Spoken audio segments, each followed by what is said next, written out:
Réflexion sur la Révolution de France et sur les procédés de certaines sociétés à Londres relatifs à cet événement. En forme d'une lettre qui avait dû être envoyée d'abord à un jeune homme à Paris, par le Right Honourable Edmund Burke. Traduit de l'anglais. Londres, le 1er novembre 1790. Monsieur, votre ardeur ne se ralentit donc pas, et vous voulez absolument savoir encore ce que je pense sur les dernières opérations de votre Assemblée nationale. Ne croyez pas, je vous prie, que j'attache assez de valeur à mes opinions pour souhaiter qu'on les recherche. Elles sont de trop peu d'importance pour mériter d'être communiquées ou retenues avec tant de soin. Si j'ai hésité à vous les faire connaître, lorsque vous m'y avez provoqué une première fois, c'était par attention pour vous et pas pour autre chose. Vous aurez remarqué dans cette première lettre que j'ai eu l'honneur de vous écrire, et que j'ai à la fin pris le parti de vous envoyer, que ma plume n'était celle d'aucun parti. Il en sera de même dans celle-ci. Mes erreurs, si j'en commets quelques-unes, sont purement les miennes, et ma réputation seule doit en être caution.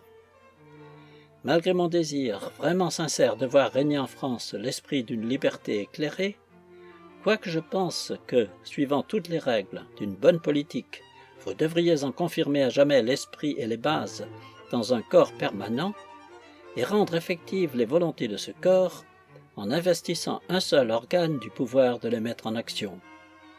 Ma première lettre vous aura prouvé que j'ai cependant le malheur de conserver encore de grands doutes sur plusieurs points très importants de vos dernières opérations. Deux clubs qui se sont établis à Londres et qui se sont qualifiés, l'un Constitutional Society, l'autre Revolution Society, ont sanctionné et scellé de leur sceau public et solennel quelques-uns des travaux de l'Assemblée nationale.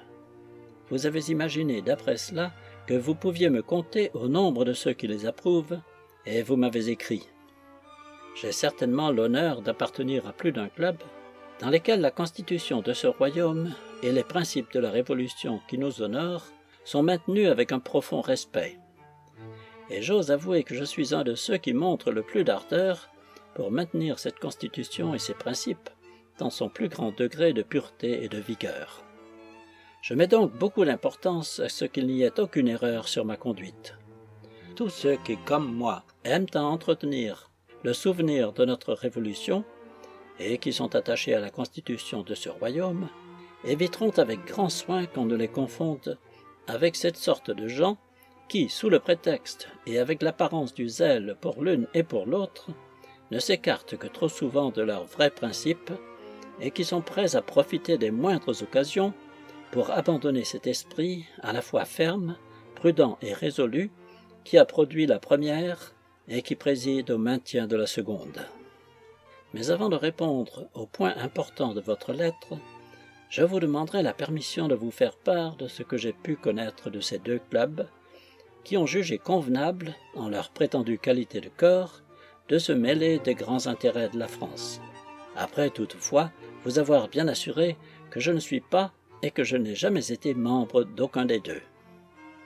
Le premier, qui s'est donné le titre de Société de Constitution, Constitutional Society, ou de propagande constitutionnelle, ou tel autre de ce genre, subsiste, je crois, depuis 7 ou 8 ans. Il doit son existence à un motif que l'on doit louer en proportion de tout ce qu'il a de charitable. Cette institution s'est formée pour mettre gratuitement en circulation, aux frais des associés, un certain nombre de livres que peu d'autres auraient voulu faire les frais d'acheter et qui auraient pu rester dans la boutique du libraire au grand détriment de cette classe utile de citoyens. Je ne vous dirai pas si la charité des acheteurs aura déterminé la charité des lecteurs. Peut-être quelques-uns de ces ouvrages ont-ils été exportés en France, et, semblables aux marchandises qui sont ici sans valeur, auront-ils trouvé quelque débit chez vous. J'ai beaucoup entendu parler des lumières qui devaient jaillir de ces livres, envoyés ainsi par expédition. Mais je ne suis pas en état de juger s'il en est pour de telles productions, de même que pour certaines liqueurs que le passage de la mer bonifie, et encore moins, je vous assure, du degré d'amélioration que cela peut y apporter. La vérité est que je n'ai jamais entendu un seul homme, d'un jugement ordinaire, ou quelque peu instruit, dire un seul mot à la louange des ouvrages mis en circulation par cette société, et que le bruit des avantages importants qu'elle procure n'a de vogue que parmi quelques-uns de ses membres. Il paraît que votre Assemblée nationale a conçu la même opinion que moi de ce pauvre club charitable. En sa qualité de nation, c'est en faveur de la seule Revolution Society qu'elle a fait éclater toute sa reconnaissance, quoiqu'en bonne justice, la Société constitutionnelle, Constitutional Society, y eut aussi quelques droits.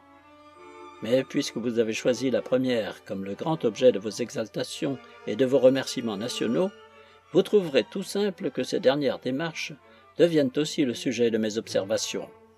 Être adopté ainsi par l'Assemblée nationale de France, c'est acquérir un assez haut degré d'importance. Aussi, faveur pour faveur, et ces messieurs auraient été choisis pour composer en Angleterre un sous-comité de votre Assemblée nationale, qu'ils n'y propageraient pas avec plus de zèle la doctrine qu'elle professe. D'après cela, nous devons la considérer comme une classe de personnes privilégiées et d'un rang comme on en voit peu dans le corps diplomatique. On peut dire que parmi tant d'autres révolutions, c'est celle-ci qui a porté la lumière dans les ténèbres et décoré de tout son éclat le mérite inconnu jusqu'alors. En effet, jusqu'à ce moment, je ne me rappelle pas d'avoir jamais entendu parler de ce club, et je puis vous assurer qu'il n'avait jamais un seul instant fixé mon attention, ni, je crois, celle d'aucune autre personne, excepté ses associés. Voici ce que j'ai pu découvrir de son origine. En mémoire de l'anniversaire de la Révolution arrivé en 1688, un club de dissidents, dont j'ignore la secte, avait depuis un temps considérable conservé l'usage de s'assembler dans une chapelle particulière pour entendre un sermon. Et, suivant l'usage de tous les autres clubs, ces messieurs passaient joyeusement à la taverne le reste du jour. Je n'avais jamais entendu dire que le résultat de ces pieux galas eût procuré quelque délibération en règle sur des intérêts publics ou sur quelque système politique, et bien moins encore sur les merveilles de la constitution d'une nation étrangère. C'est donc, à ma très grande surprise, que tout à coup je les ai vus, comme s'ils étaient revêtus d'un caractère public, composer une adresse de congratulation pour l'Assemblée nationale de France et lui envoyer une sanction encourageante de tous ses travaux. Je ne vois rien dans les anciens principes et dans la conduite de ce club, au moins d'après ce qu'on en a laissé percer, à quoi l'on puisse raisonnablement trouver à redire.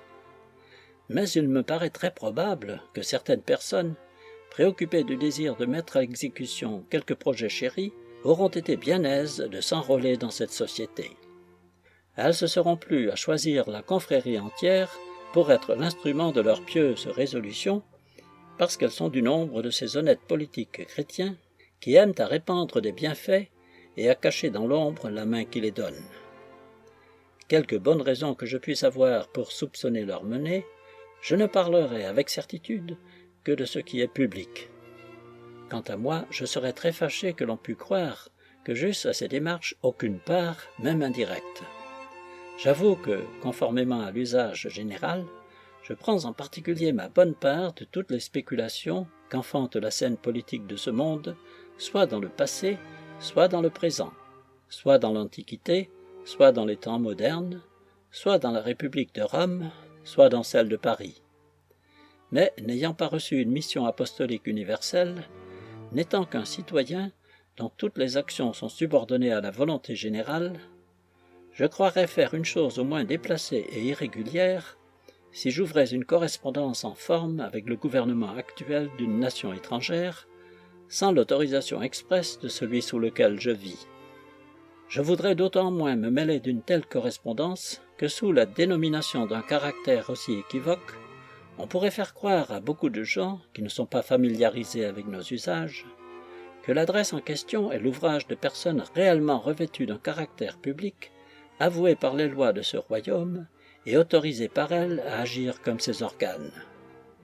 Soyez sûr qu'à la seule inspection de ce titre général, qui porte avec lui le caractère de l'ambiguïté et de l'incertitude, de cette formule pompeuse de signature, à laquelle tous les battants de votre Assemblée nationale ont été ouverts, à laquelle on a accordé les honneurs d'une entrée aussi majestueuse et des applaudissements aussi éclatants que si vous aviez eu à recevoir une députation solennelle de tous les représentants de la Grande-Bretagne, la Chambre des communes, par le seul motif des fraudes qu'une telle dénomination fait craindre, plutôt encore que pour la forme, aurait rejeté loin d'elle l'adresse la plus rampante sur le sujet le moins important.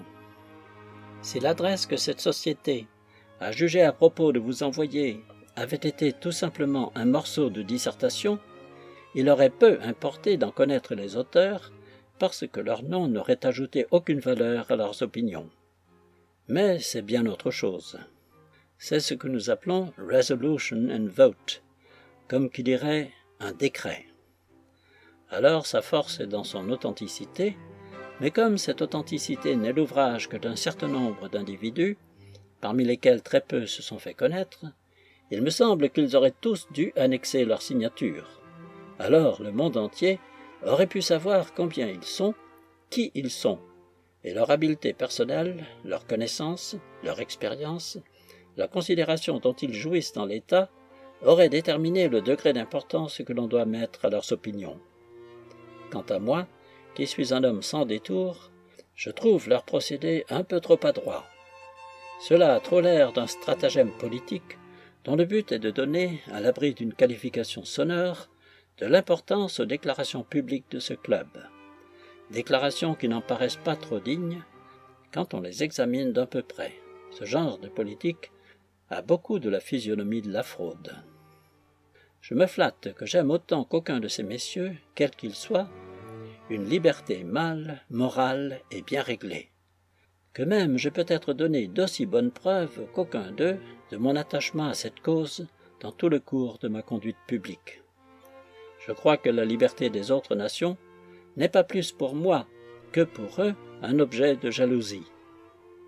Mais je ne peux me mettre en avant ni distribuer la louange ou le blâme à rien de ce qui a rapport aux actions humaines et aux intérêts publics, sous le simple aperçu d'un objet dénué de tous ses rapports, dans toute la nudité et dans tout l'isolement d'une abstraction métaphysique.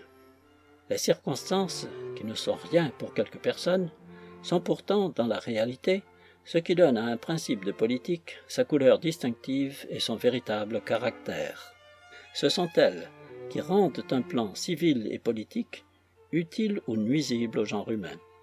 Dans un sens abstrait, l'on peut dire du gouvernement, aussi bien que de la liberté, que c'est une bonne chose.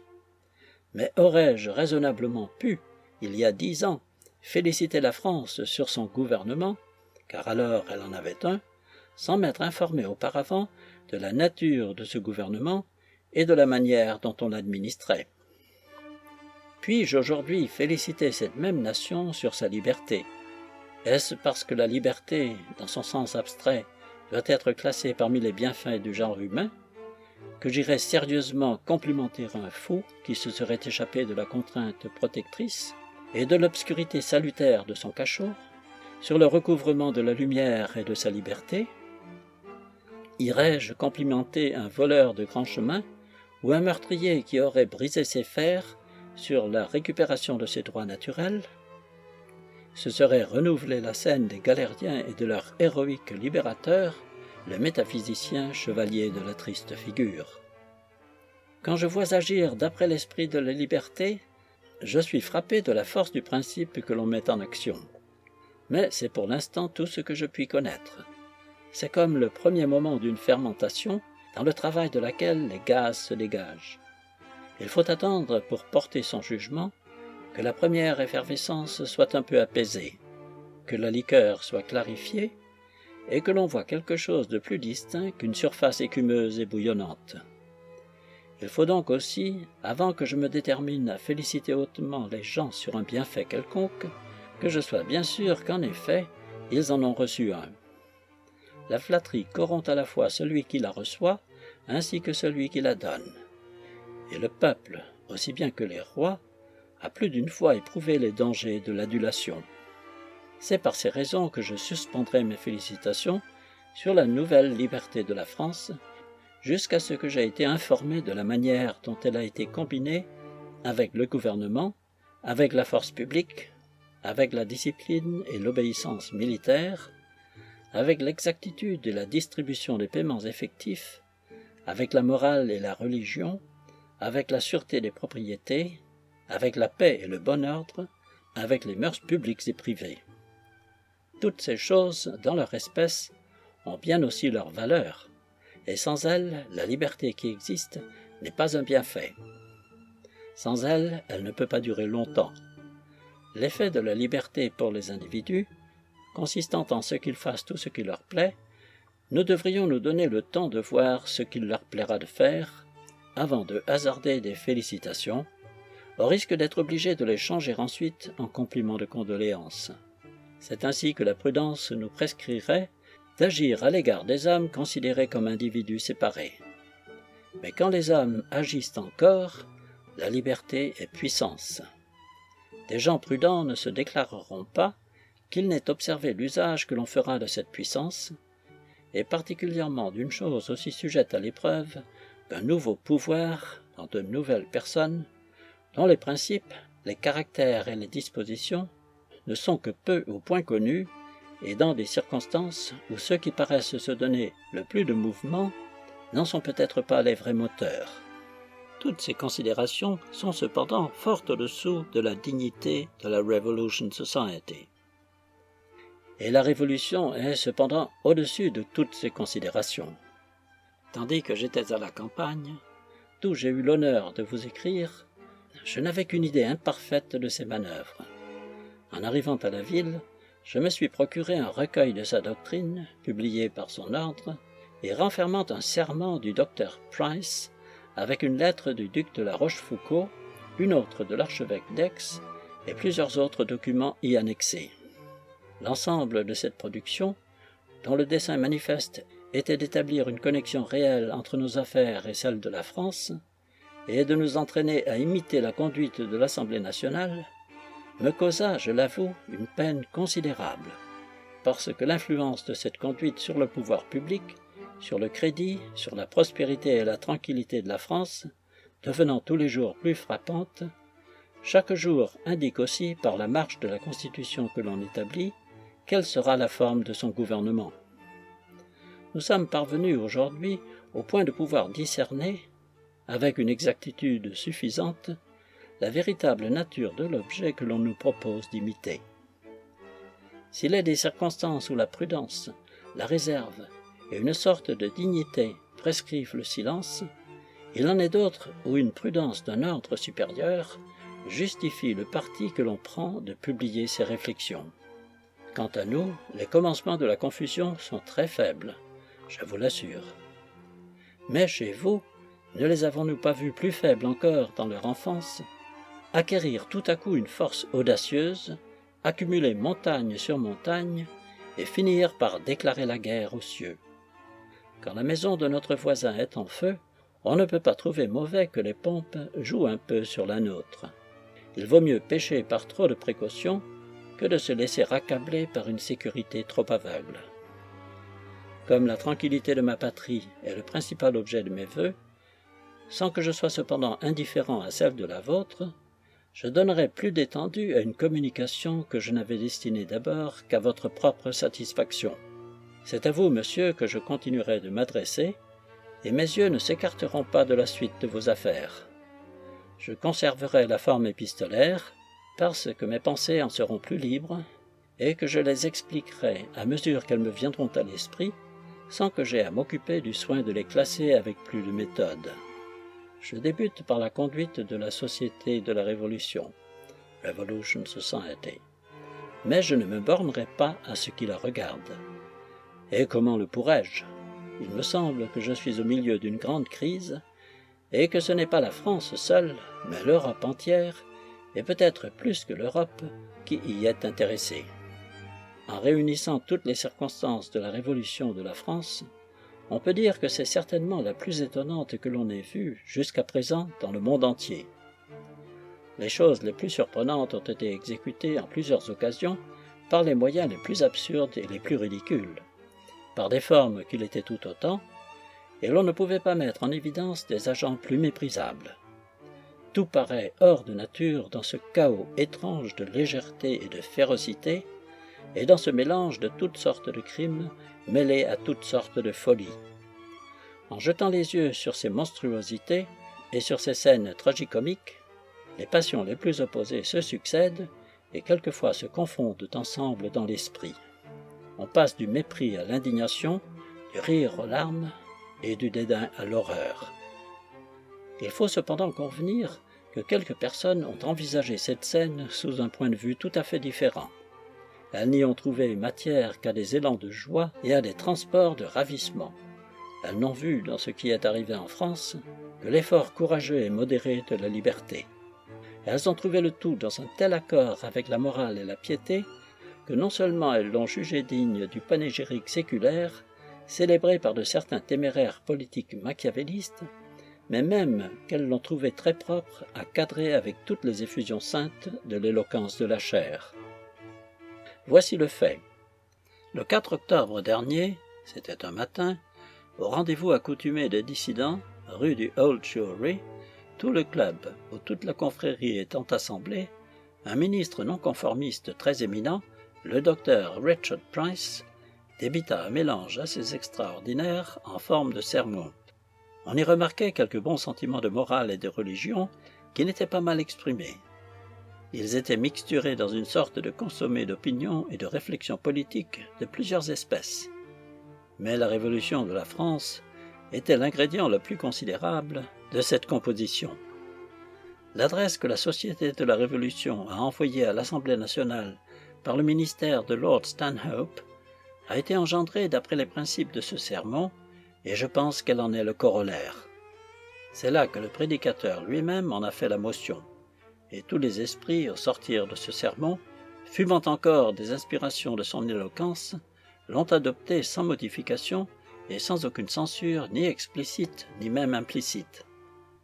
Si cependant aucun des messieurs que ceci regarde souhaitait de séparer le sermon de son résultat, ils savent comment ils feraient pour avouer l'un et pour désavouer l'autre. Ils le peuvent, mais moi je ne le puis. Quant à moi donc, je regarde ce sermon comme la déclaration publique d'un homme qui est grandement en relation avec des cabaleurs littéraires, des philosophes intrigants, avec des théologiens politiques et des politiques théologiens, tant ici qu'à l'étranger.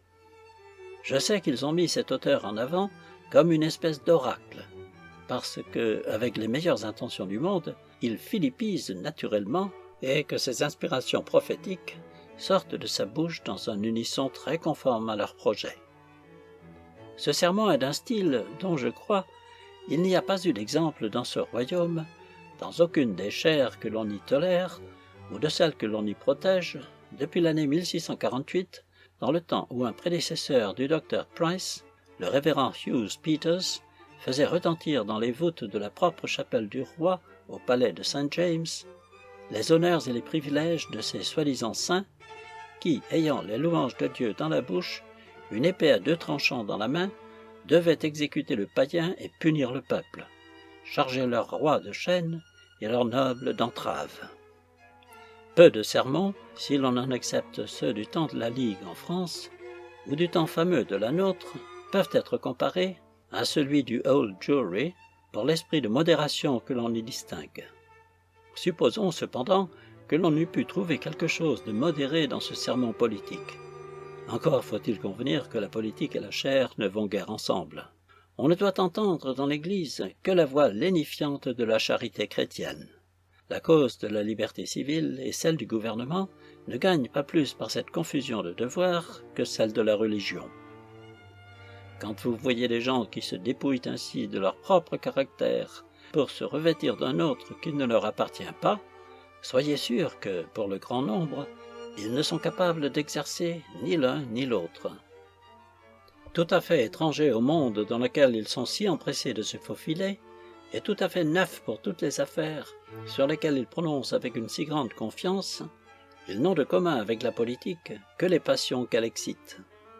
Où donc les querelles et les dissensions du genre humain trouveront-elles du repos, si dans l'Église même on ne leur accorde pas de trêve pour un jour seulement? J'ai regardé cette reprise de prédication, après un si long intervalle, comme une nouveauté qui était bien loin d'être sans danger. Ce n'est pas que mes reproches portent également sur toutes les parties de ce discours, mais j'attaque sa doctrine politique parce qu'elle frappe notre Constitution dans sa base.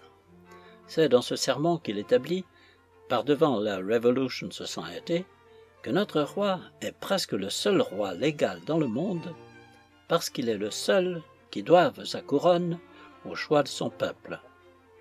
Quant à tous les rois de l'univers que ce souverain pontife des droits de l'homme, du haut de son grand méridien, dans toute la plénitude de son pouvoir déposant, avec une fierté plus que papale, avec une ferveur plus ardente qu'on ne la vit au XIIe siècle dans son grand méridien, lançant l'anathème dans toutes les longitudes et les latitudes du globe entier, a compris à la fois dans sa bulle fulminante et proclamé usurpateur, c'est à eux qu'il appartient de considérer comment ils accueilleront sur leur territoire ces missionnaires apostoliques qui iront dire à leur sujet qu'ils ne sont pas légalement leurs rois. Leur intérêt est d'y veiller. Mais quant à nous, il importe très sérieusement aux nôtres d'examiner la solidité de ce principe unique qui est, au dire de ces messieurs, le seul titre auquel le roi d'Angleterre soit redevable de la fidélité de ses sujets.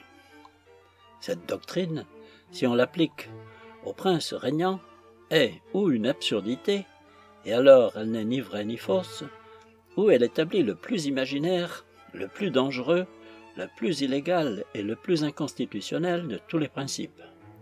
D'après ces docteurs spirituels en politique, si le roi ne doit pas sa couronne au choix de son peuple, il n'est pas légalement roi. Or, il est très faux de dire que le roi de ce pays tienne sa couronne à ce titre. Donc, en suivant cette doctrine, le roi d'Angleterre, qui certainement n'a été placé sur le trône par aucune forme d'élection du peuple, n'est pas plus digne de respect que le reste de cette bande d'usurpateurs qui règnent, ou plutôt qui maraudent sur toute la surface de ce pauvre monde, sans aucune sorte de droit ou de titre à la fidélité de leurs sujets.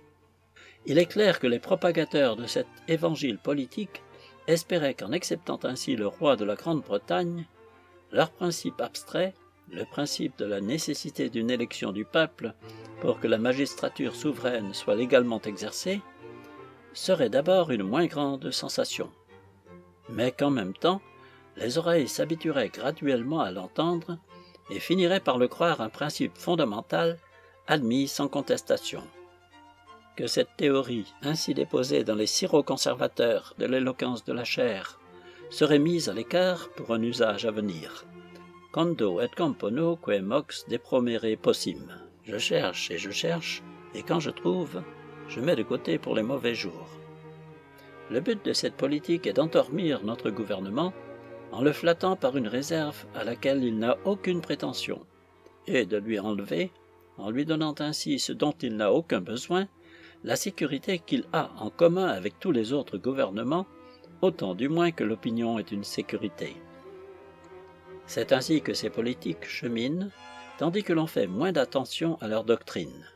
Mais lorsque l'on vient à examiner le sens naturel de leurs paroles et le but direct de cette doctrine, c'est alors qu'ils espèrent échapper en mettant en jeu les constructions équivoques et les tournures illusoires.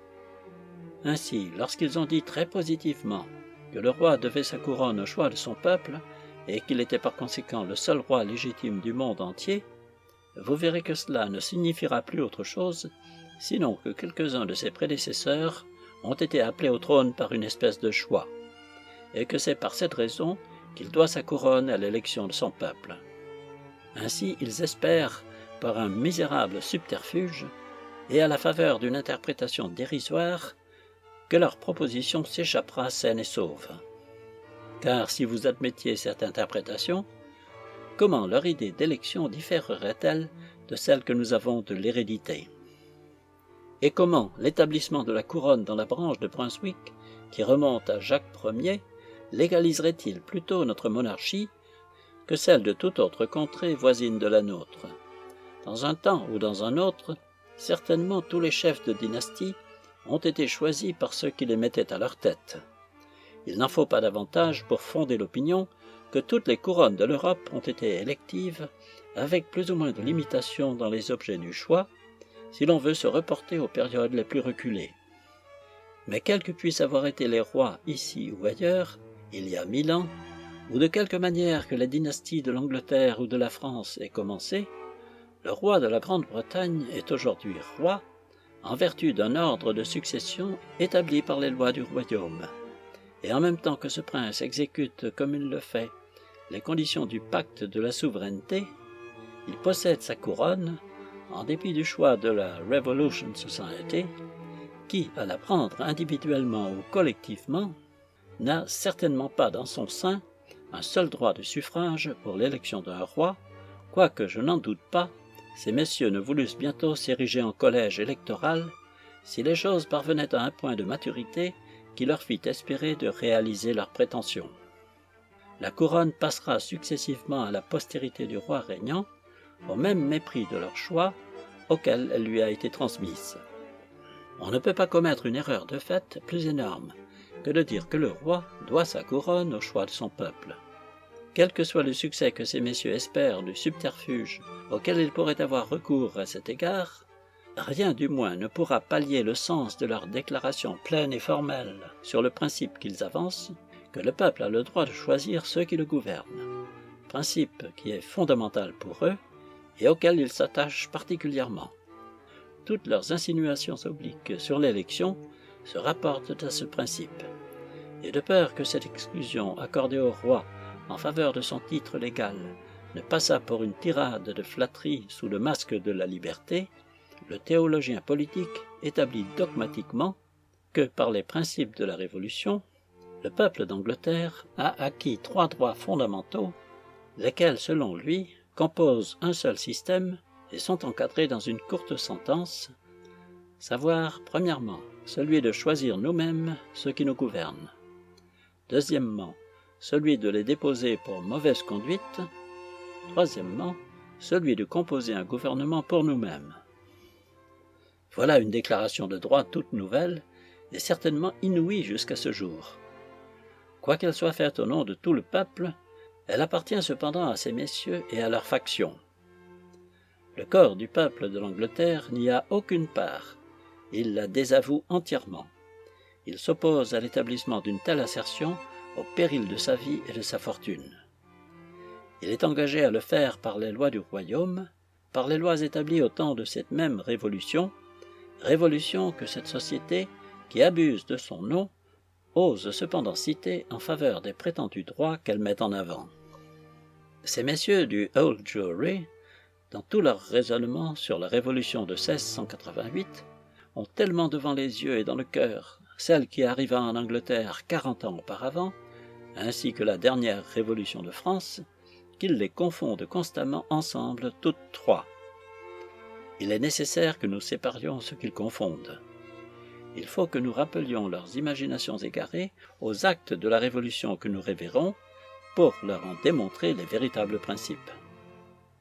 S'il est un endroit où l'on puisse trouver ces vrais principes de la Révolution de 1688, c'est dans le statut appelé la Déclaration des droits.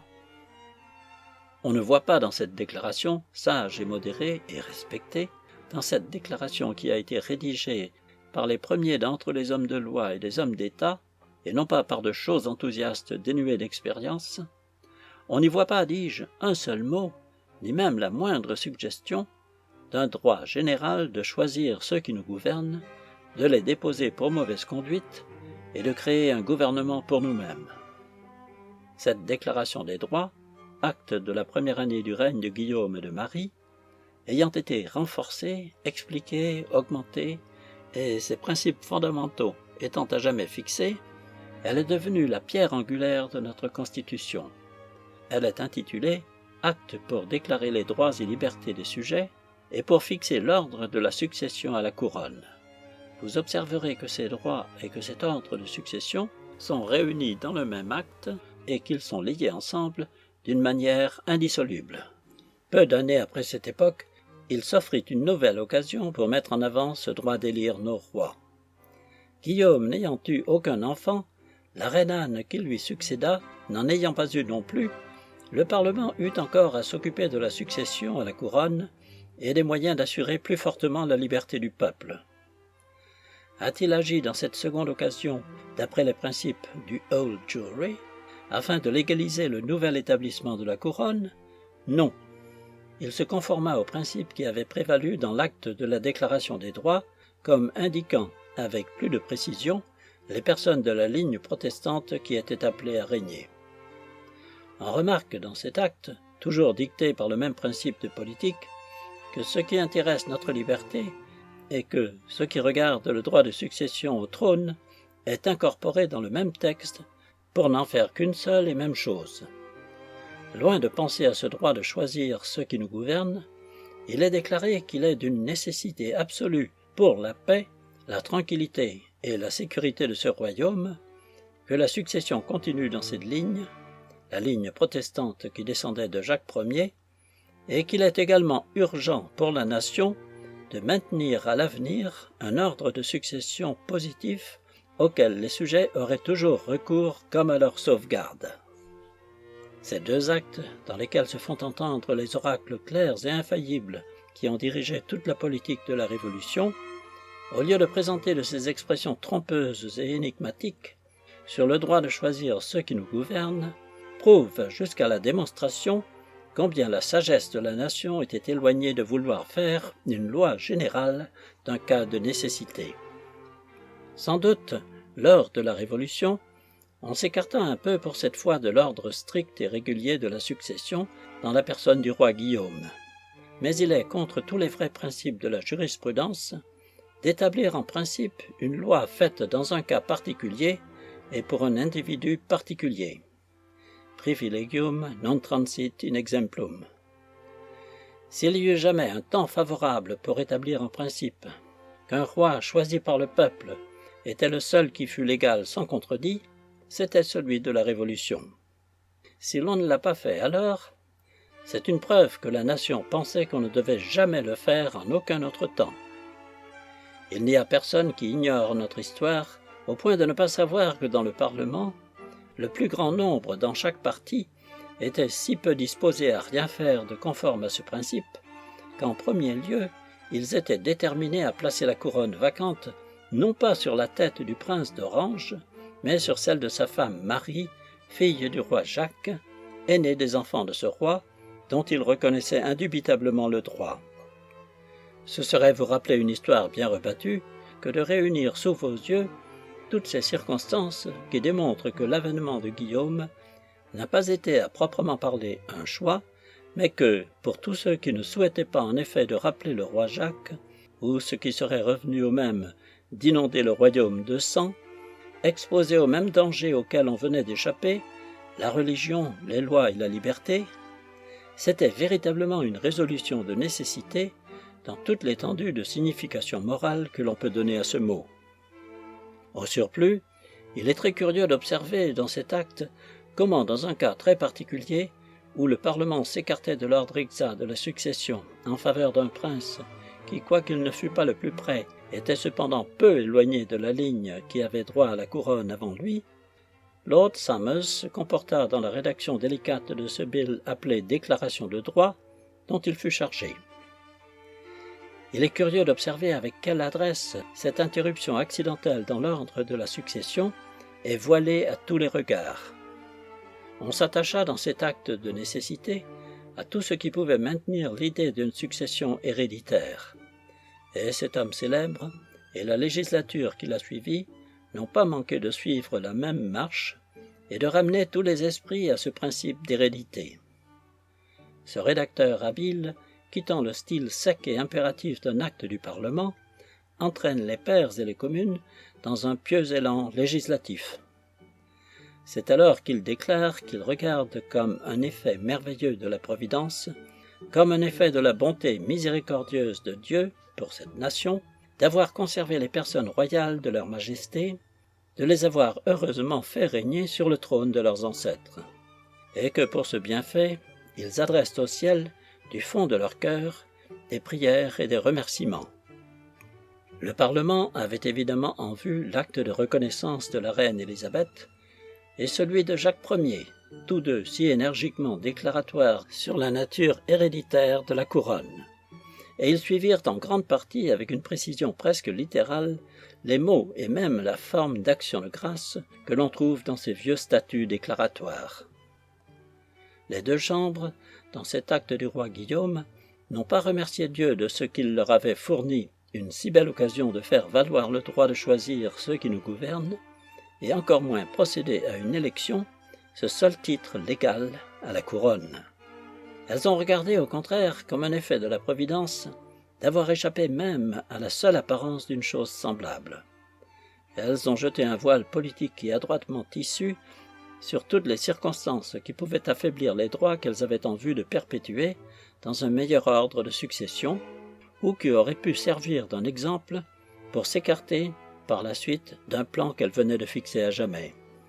En conséquence, les deux chambres, ne voulant relâcher aucun des nerfs de notre monarchie, voulant au contraire prescrire une conformité bien stricte aux usages pratiqués par nos ancêtres, ainsi qu'on le voit dans les statuts déclaratoires de la reine Marie et de la reine Élisabeth, dans la clause qui suit, ils reconnaissent leur majesté revêtue de toutes les prérogatives légales de la couronne, déclarant qu'en elles sont pleinement, à bon droit et entièrement investies, incorporées, unies et annexées.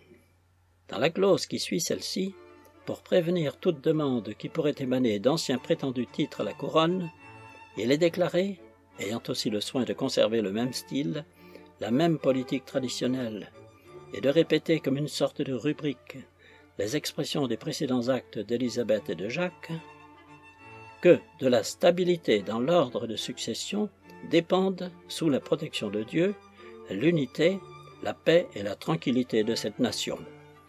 La législature a reconnu qu'un titre de succession douteux ressemblerait trop à une élection et qu'une élection serait entièrement destructive de l'unité, de la paix et de la tranquillité de cette nation, chose qu'elle regardait comme d'une considération de quelque importance.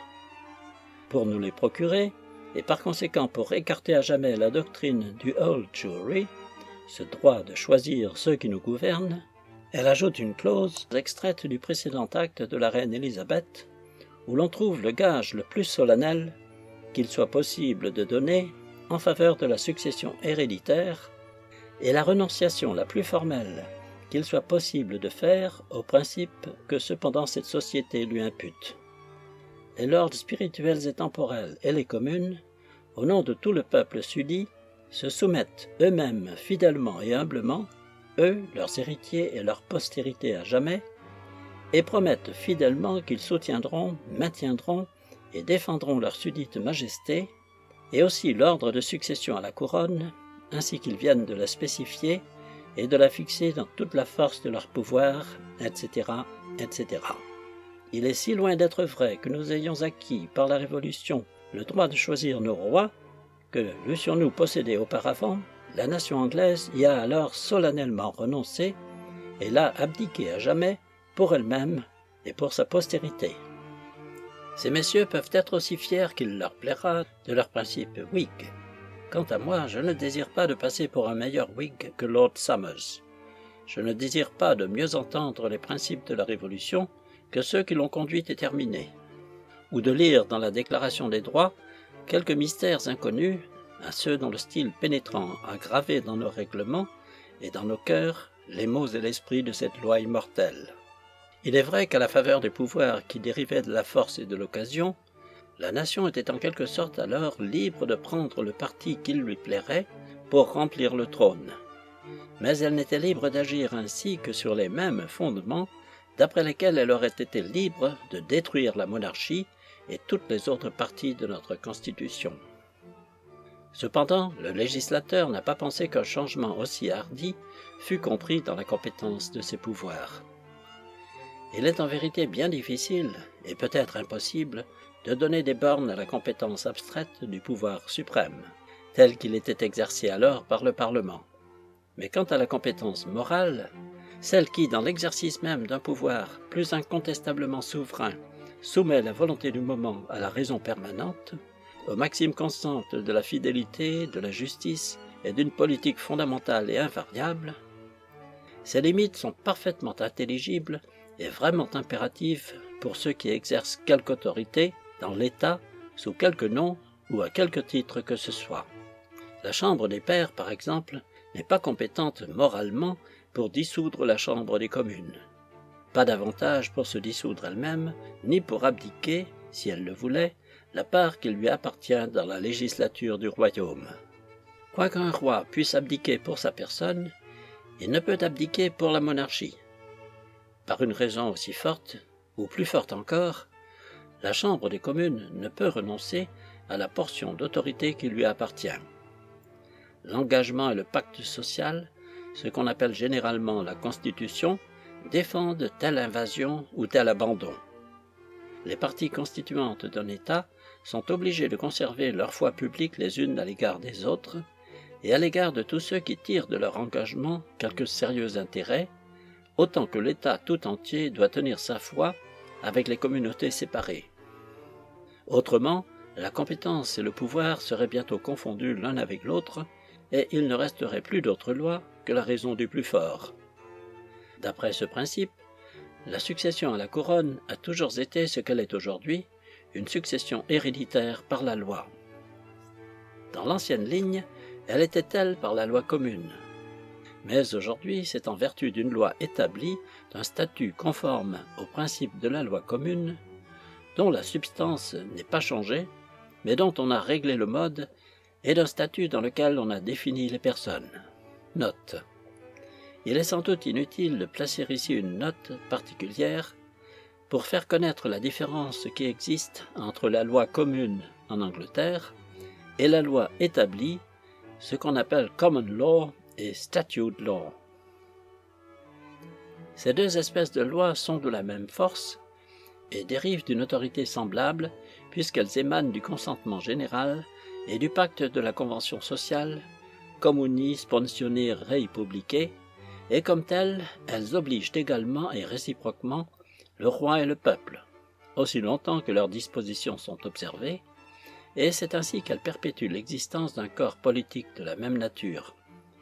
Si nous ne voulons pas souffrir que l'on nous égare dans toutes les subtilités d'une métaphysique sophistique, il est très aisé de concilier avec l'existence d'une règle fixe l'usage d'une dérogation occasionnelle, de consacrer le principe sacré de l'hérédité de la couronne, avec le pouvoir de changer son application quand il se présente un cas d'une nécessité impérieuse, et même dans cette extrémité, si l'on veut évaluer l'étendue de nos droits d'après l'usage que nous en avons fait lors de la Révolution, cette altération ne peut avoir lieu qu'à l'égard de la partie pécante seulement, qu'à l'égard de celle qui nécessite la déviation.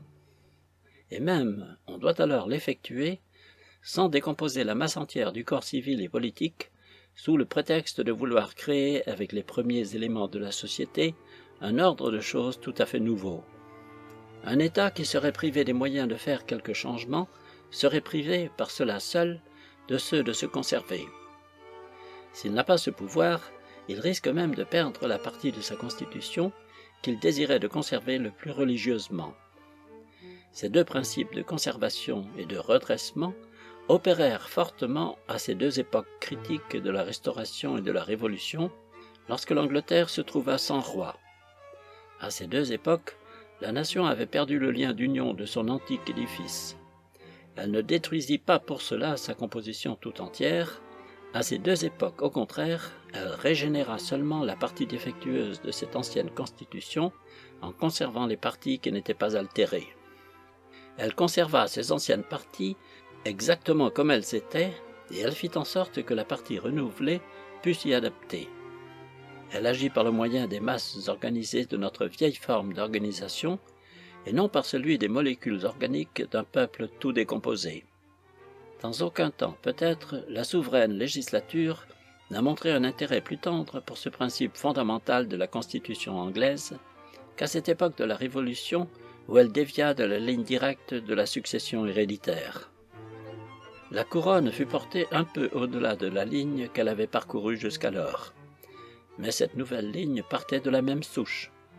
C'était une branche encore appelée à hériter, une branche du même sang, distinguée seulement par le titre de la branche protestante. Donc, lorsque la législature, en altérant la direction, eut soin de conserver le principe, elle prouva qu'elle le regardait comme inviolable. Le même principe, longtemps avant l'époque de la Révolution et dans nos temps anciens, avait servi de guide pour perfectionner cette loi de la succession. Quelque temps après la conquête, de grandes questions s'élevèrent sur le principe légal de l'hérédité. On mit en doute si l'héritage per capita ou celui per stirpes serait préféré. Mais soit que l'héritier par tête fût exclu pour faire place à l'héritier par souche, soit qu'au contraire l'héritier par souche fût exclu, soit que l'héritier protestant fût préféré au catholique, le principe de l'hérédité survécut toujours avec une sorte d'immortalité à toutes ces transmigrations. Multosque per annos stat fortuna domus et avi numerantur avorum. Virgile, Géorgique, des abeilles. La ligne immortelle règne en succession certaine, la fortune de la famille demeure, et contient des aïeux et des aïeux la longue liste. Traduction de Dryden.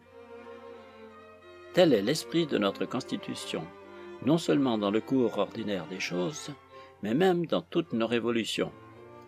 De quelque manière qu'aucun prince soit monté sur le trône, soit qu'il ait dû sa couronne à la loi, soit qu'il l'ait conquise par la force, le principe de l'hérédité de la succession a toujours été continué ou adopté.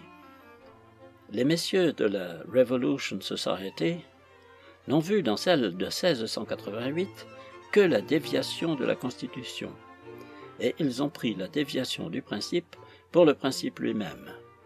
Ils prennent peu garde aux conséquences évidentes de leur doctrine, quoiqu'ils eussent dû apercevoir qu'elle ne laissait aucune authenticité positive à un grand nombre des institutions positives de ce royaume. Quand on a une fois établi une maxime aussi insoutenable que celle-ci, que le trône n'est légalement occupé que par élection, aucun des actes passés par les princes qui ont régné avant cette époque imaginaire d'une élection ne peuvent être valides. Veulent-ils, ces théoristes, imiter quelques-uns de leurs prédécesseurs qui arrachèrent les corps de nos anciens souverains au repos de leur tombe? Leur projet est-il de condamner et de frapper de nullité tous les souverains qui ont régné avant la Révolution et conséquemment de déshonorer et de souiller le trône d'Angleterre par cette tâche infâme d'une usurpation continuelle? Leur projet est-il de rendre caduc, d'annuler ou de remettre en question de nouveau, tout ensemble, avec tous les titres de tous nos rois, ce grand corps de nos statuts qui ont été passés en force de loi sous les règnes successifs de ceux qu'ils ne traitent que d'usurpateurs, de rendre nulles des lois d'une valeur inappréciable pour notre liberté, d'une valeur aussi grande au moins qu'aucune de celles qui ont été passées au temps de la Révolution ou depuis cette époque? Si les rois qui ne devaient pas leur couronne au choix de leur peuple n'avaient pas de titre pour faire des lois, que deviendra notre statut de talagio non concedendo, celui de Petition of Right, ou l'acte de habeas corpus? Tous ces nouveaux docteurs des droits de l'homme prétendent-ils assurer que Jacques II, qui fut roi comme étant le plus proche par le sang, conformément aux règles d'une succession qui n'était pas réglée alors comme elle l'a été depuis, ne fut pas dans le fait et dans la réalité très légitimement roi d'Angleterre, avant qu'il eût fait aucun de ces actes qui ont été justement regardés comme une abdication de sa couronne? S'il ne l'avait pas été, combien de troubles qui ont eu lieu à cette époque dans le Parlement auraient été évités? Mais Jacques était un mauvais roi, revêtu d'un bon titre, et non pas un usurpateur. Les princes qui succédèrent en vertu de l'acte du Parlement qui plaça la couronne sur la tête de l'électrice Sophie et de ses descendants, furent rois, ainsi que lui, par le droit d'héritage. Jacques fut roi suivant la loi, comme cela fut confirmé dans son avènement à la couronne. Et les princes de la maison de Brunswick furent appelés au trône, non pas par élection, mais par la loi, comme cela a été confirmé aux différents avènements des princes protestants qui y sont parvenus, successivement, comme je me flatte de l'avoir assez complètement démontré. La loi par laquelle cette famille royale est spécialement appelée à la succession est l'acte de la 12e et de la 13e année du règne du roi Guillaume. Nous sommes liés par les expressions de cet acte, nous et nos héritiers, et notre postérité envers eux, leurs héritiers et leur postérité, tant qu'ils seront protestants indéfiniment. Les mots sont les mêmes que ceux qui, dans la déclaration de droit, nous liaient aux héritiers de Guillaume et de Marie. Par là, on a rendu inviolable à la fois et l'hérédité de la couronne et l'hérédité de la fidélité. Et quel autre motif, si ce n'eût été celui de déterminer, conformément à l'esprit politique de notre Constitution, une méthode qui fixa ce genre de succession, particulièrement destinée à exclure à jamais l'idée d'un choix du peuple, aurait fait dédaigner au Parlement les choix brillants et nombreux qu'il pouvait faire dans son propre pays, et chercher dans une terre étrangère une princesse d'où devait sortir la race de nos rois, et à laquelle il devrait le droit de gouverner des millions d'hommes pendant une longue suite de siècles. La princesse Sophie a été déclarée dans l'acte de la 12e et de la 13e année du roi Guillaume la souche et la tige d'où dériverait l'ordre de l'hérédité pour nos rois. Et ce n'était pas pour ses mérites personnels dans l'administration de pouvoir qu'elle n'aurait pas pu exercer, et que dans le fait elle n'a jamais exercé. Elle a été adoptée par une raison et par une seule raison, parce que, dit l'acte, la très excellente princesse Sophie, électrice et duchesse douairière d'Hanovre, est fille de la très excellente princesse Élisabeth, de son vivant reine de Bohême, laquelle était fille de feu notre souverain et seigneur, roi Jacques Ier, d'heureuse mémoire, et est, par cette raison, déclarée la plus proche en ordre de succession dans la ligne protestante, etc. Et la couronne passera à ses héritiers protestants. Le Parlement a non seulement déterminé que la ligne future de nos rois dériverait de la princesse Sophie, ce qu'il a regardé comme un point très important, mais de plus remarqué quel soin il a eu de remonter par elle à l'ancienne souche de l'héritage dans la personne du roi Jacques Ier, afin que la monarchie pût conserver dans tous les âges une unité sans interruption et pût être maintenue, d'accord avec notre religion, dans cette antique manière de descendance, dans laquelle, si nos libertés avaient une fois couru quelques dangers, elles avaient du moins été souvent préservées au milieu des orages et des troubles suscités à l'occasion de différentes prérogatives et de différents privilèges. Le Parlement fit bien. L'expérience ne nous a point appris que dans aucune autre forme, ou dans aucune autre méthode que celle d'une succession héréditaire à la couronne, nos libertés et nos droits héréditaires eussent pu être perpétués et nous être transmis plus intacts. Une crise irrégulière et convulsive peut être nécessaire pour chasser une maladie irrégulière et convulsive.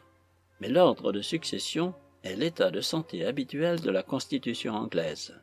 Croit-on que le Parlement, lorsqu'il fixa la couronne dans la branche hanovrienne qui dérivait par les femmes de Jacques Ier, n'eût pas aperçu les inconvénients qui pouvaient résulter du danger d'avoir 2, 3 étrangers et peut-être plus appelés au trône de la Grande-Bretagne? Non, il sentait tous les maux qui pouvaient en résulter, et il faisait peut-être plus que les sentir.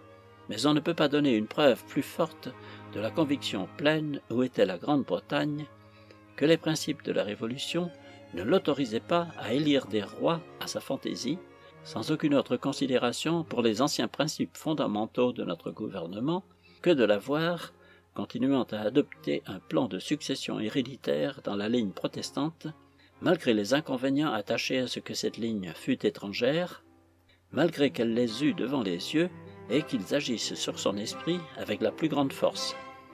J'aurais été honteux, il y a quelques années, d'insister autant sur un sujet si évident par lui-même et qui a si peu besoin de développement. Mais je l'ai fait parce que maintenant cette nouvelle doctrine séditieuse et inconstitutionnelle est publiquement avouée, publiée, imprimée. L'aversion que je sens pour les révolutions, dont si souvent les premiers signaux ont été donnés dans la chair, l'esprit de changement qui se manifeste, le mépris total des anciennes institutions qui dominent parmi vous, et qui pourraient bien dominer aussi parmi nous, dès qu'on les met en opposition avec la convenance du moment présent ou avec l'attrait de l'inclination du jour. Toutes ces considérations, à mon avis, prouvent combien il est loin d'être imprudent de reporter notre attention en arrière et de la fixer sur les vrais principes de nos propres lois domestiques. Que vous, mon cher Français, vous devriez commencer à connaître, et que nous devrions continuer à chérir. Nous ne devrions pas, ni sur l'une ni sur l'autre rive de la Manche, nous laisser duper avec les marchandises contrefaites que quelques personnes, doublement trompeuses, exportent d'abord chez vous avec un but illicite, comme des matières premières provenant de notre sol, quoiqu'elles y soient totalement étrangères, afin de les faire revenir ensuite en fraude dans leur propre patrie, fabriquées à la nouvelle mode de perfectionner la liberté à la parisienne. Le peuple d'Angleterre ne singera pas des modes dont il n'a jamais essayé, et il ne retournera pas à celles qu'il a trouvées malheureuses à l'épreuve. Il regarde l'hérédité légale de la succession au trône comme un des droits de la nation, et non pas comme un de ses griefs, comme un avantage et non pas comme un désavantage, comme un soutien de sa liberté et non pas comme un moyen de servitude. Il regarde l'ensemble de son gouvernement, tel qu'il est, comme d'une valeur inestimable, et il est persuadé que la succession paisible à la couronne est un des gages de la stabilité et de la perpétuité de toutes les parties de notre Constitution. Avant de passer à un autre article, je vous demanderai la permission de m'arrêter à un des misérables artifices que les fauteurs de la doctrine de l'élection à la couronne sont toujours prêts à employer pour répandre de la défaveur sur ceux qui soutiennent les vrais principes de notre Constitution. Dès que vous soutenez la cause de l'hérédité de la couronne, ces sophistes supposent aussitôt et des causes et des intérêts particuliers en faveur desquels ils supposent aussi que l'on agit. Rien de plus commun que de les voir traiter leurs disputes comme s'ils les soutenaient contre quelques-uns de ces fanatiques d'esclavage, tombés aujourd'hui dans le mépris, qui soutenaient autrefois que la couronne était de droit divin héréditaire et inviolable, chose que pas une créature ne voudrait soutenir aujourd'hui. Ces anciens fanatiques d'un seul pouvoir arbitraire dogmatisaient comme si la royauté héréditaire était le seul gouvernement légal qu'il y eût au monde. Exactement de même que les fanatiques modernes du pouvoir arbitraire du peuple soutiennent que l'élection du peuple est le seul moyen de conférer une autorité légale. Ces vieux enthousiastes de la prérogative royale étaient fous et peut-être même impies dans leur doctrine, comme si la monarchie avait reçu plus particulièrement qu'aucune espèce de gouvernement la sanction divine, et comme si le droit de gouverner par héritage était à la rigueur irrévocable dans chaque personne et dans toutes les circonstances. Irrévocabilité qui n'est dans l'essence d'aucun droit civil ou politique. Mais une opinion absurde sur le droit héréditaire du roi à la couronne ne peut pas porter préjudice à celle qui est raisonnable et fondée sur des principes solides de législation et de politique. Si tous les gens de loi et les théologiens corrompaient par leurs absurdes systèmes tous les sujets qu'ils traitent, il ne resterait plus ni loi ni religion dans ce monde. Mais les systèmes absurdes que l'on peut établir sur une question ne justifient pas ceux qui leur sont contraires dans l'extrémité opposée et n'autorisent personne à controuver des faits ni à publier des maximes dangereuses. La seconde résolution de la Revolution Society est le droit de déposer ceux qui nous gouvernent pour mauvaise conduite. Peut-être que la crainte que nos ancêtres ont eue d'offrir un tel exemple, celui de déposer pour inconduite, a été cause que dans la déclaration de l'acte qui établit l'abdication du roi Jacques, ils ont été trop sur leur garde, et même trop minutieux, si l'on peut dire que ce soit là un tort. Mais toutes ces précautions et toutes ces réunions de circonstances servent à faire voir l'esprit de prudence qui régnait dans les conseils de la nation. Conseils dirigés cependant par des hommes que l'oppression qu'ils venaient de surmonter avait irrités, que leur triomphe avait exalté, et que leur situation disposait naturellement à des partis extrêmes et violents. Elles servent à faire connaître avec quelle sollicitude ces grands hommes qui influaient sur la conduite des affaires à cette grande époque s'efforçaient à faire naître du sein de la Révolution une paix durable et non pas à en faire, pour l'avenir, une pépinière de beaucoup d'autres révolutions. Il n'est pas un seul gouvernement qui pût subsister un seul instant s'il était possible de les renverser pour une chose aussi vague et aussi indéfinie que l'idée qu'on a de l'inconduite. Ceux qui dirigeaient la Révolution n'ont pas fondé l'abdication virtuelle du roi Jacques sur un principe aussi léger et aussi incertain. Ils ne l'accusaient de rien moins que du projet constaté par une foule d'actes manifestes de renverser l'Église protestante et l'État, ses lois fondamentales et ses libertés incontestables, est d'avoir rompu le pacte primordial entre le roi et le peuple. Ceci est plus qu'inconduite. Une nécessité des plus fortes et des plus supérieures à la loi les détermina à faire cette démarche. Et ils la firent avec cette sorte de répugnance qu'on éprouve quand on agit d'après la plus rigoureuse de toutes les lois. Ce n'était pas dans la perspective de nouvelles révolutions qu'ils plaçaient leur confiance pour la sûreté de la Constitution.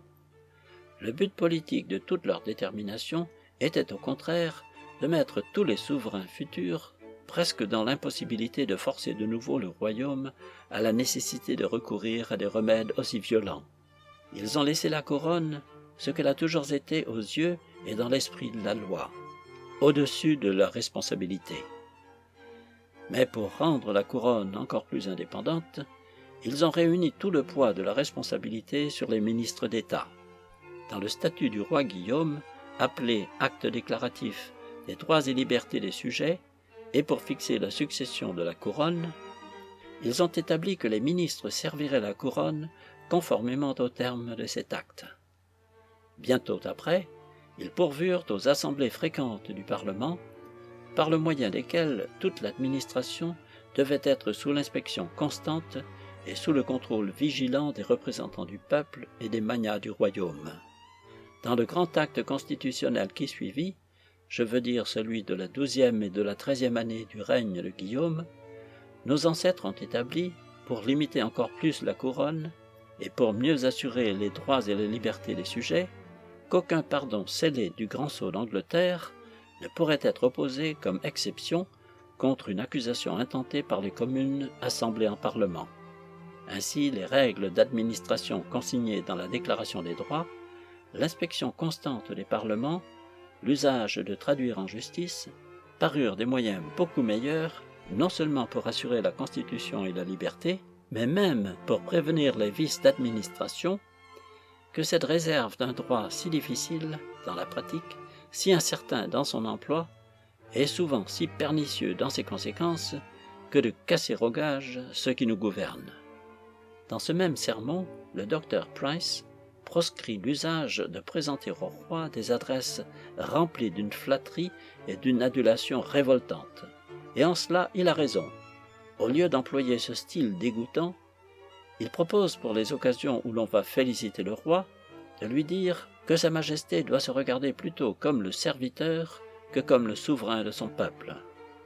Pour un compliment, cette nouvelle forme d'adresse ne paraît pas très flatteuse. Ceux qui sont serviteurs de nom, aussi bien que des faits, n'aiment pas qu'on leur rappelle ainsi leur situation, leurs devoirs et leurs obligations.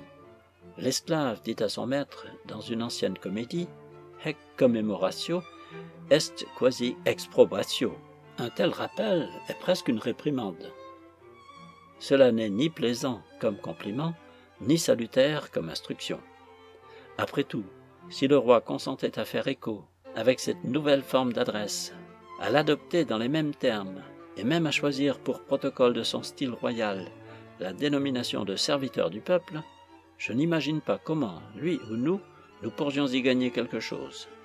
J'ai vu des lettres très fières, au bas desquelles on mettait pourtant « votre très humble et très obéissant serviteur ». La domination la plus orgueilleuse qui ait jamais été supportée sur la terre prenait un titre bien plus humble encore que celui qui est maintenant proposé au souverain par cet apôtre de la liberté.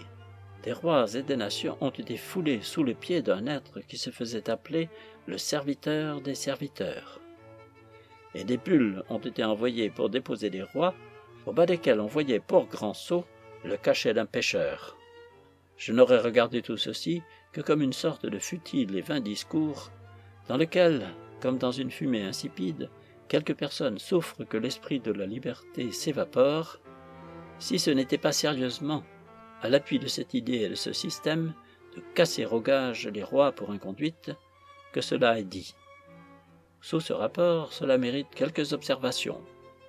Les rois, dans un sens, sont sans contredit les serviteurs du peuple, parce que leur pouvoir n'a pas d'autre but que celui de l'avantage général. Mais il n'est pas vrai qu'ils aient, dans le sens ordinaire, par notre Constitution du moins, rien de semblable à ce que sont les serviteurs, dont la situation est par essence d'obéir aux ordres de quelqu'un et d'être changé à volonté. Mais le roi de la Grande-Bretagne n'obéit à personne. Tous les individus, séparément ou collectivement, sont sous lui et lui doivent une obéissance légale. La loi, qui ne sait ni flatter ni insulter, n'appelle pas ce magistrat élevé notre serviteur, comme le fait cet humble théologien, mais notre souverain Seigneur, roi. Et nous, dont le devoir est d'apprendre à ne parler que le langage primitif de la loi, et non pas ce jargon confus de leur chaîne babylonienne, nous l'appelons ainsi. Comme le roi ne doit pas nous obéir, et que c'est à nous à obéir à la loi dans sa personne, notre Constitution n'a pris aucune mesure pour le rendre, ainsi qu'un serviteur, responsable en aucune manière. Notre Constitution n'a pas l'idée d'un magistrat comme le justiciat d'Aragon, ni d'aucune cour légalement commise, ni d'aucune formalité légalement établie pour soumettre le roi à la responsabilité qui convient à tous les serviteurs.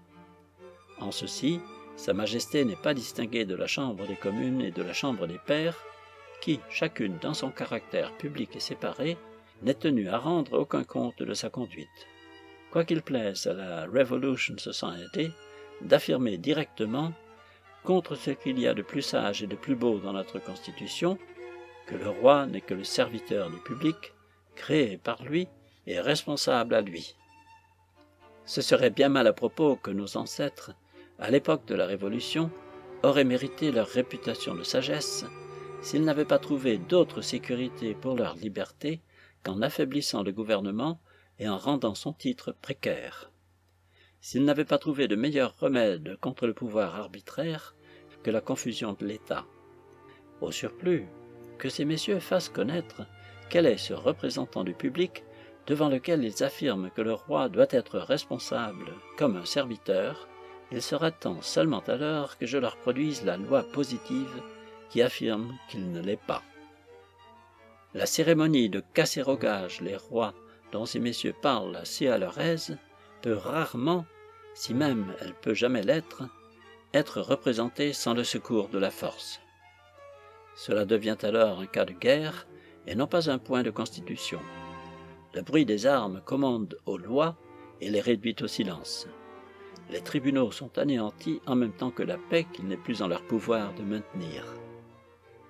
La Révolution de 1688 a été obtenue par une juste guerre, dans le seul cas où une guerre, et surtout une guerre civile, peut être juste, justa bella quibus necessaria. La question de détrôner les rois, ou si ces messieurs aiment mieux leur façon de parler, de les casserogages, sera toujours ce qu'elle a toujours été, un cas très extraordinaire et totalement hors de la loi. Une question qui, comme toutes les questions d'État, consiste plus sur certaines dispositions des esprits, sur certains moyens et sur des conséquences probables que sur des droits positifs. De même que ces abus-là ne peuvent pas être d'un genre commun, ce ne doit pas être non plus à des esprits communs à les discuter. La ligne théorique de démarcation qui indique le moment où l'obéissance doit cesser et celui où la résistance doit commencer est en vérité bien douteuse, bien difficile à apercevoir et plus difficile encore à définir.